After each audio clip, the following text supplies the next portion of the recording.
So we've all seen those books in the charity shops that are old, they're yellow, they've got brown stains on them. What are the brown stains, and can you sell books in poor condition on eBay?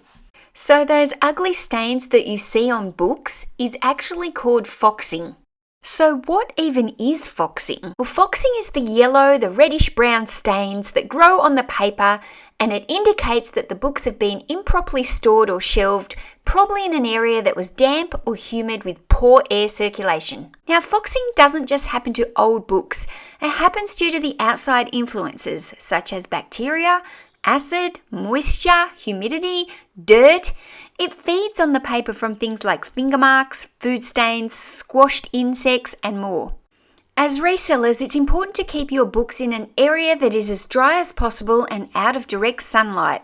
If you're a reseller that lives in a high humidity area, then that can contribute to foxing.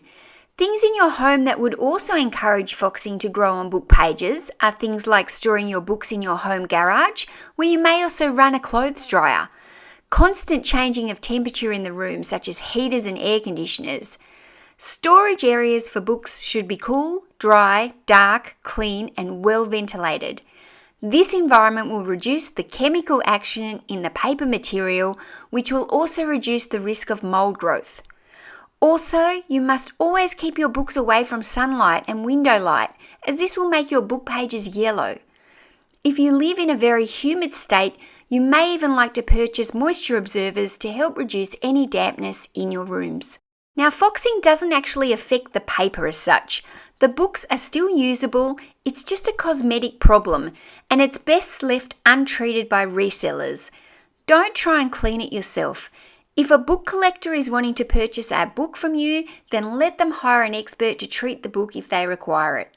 I encourage resellers not to buy books that are mouldy. Foxing is okay, but black mold is not.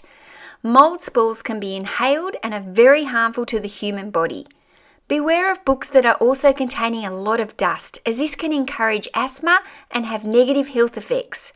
You don't want to be keeping a large amount of books containing dust and especially mold spores around your house. Now, the more foxing a book has, the more it will hurt the value of your books, but it doesn't mean that they're unsaleable.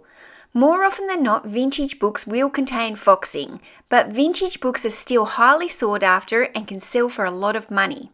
So as a reseller, don't be discouraged by purchasing books that are yellowed or that contain foxing.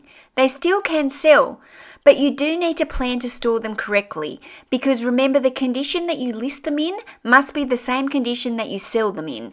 You don't want the books to start foxing or the pages to yellow after you list them because you've been storing them in the wrong environment. For more reselling tips, make sure you subscribe to my channel.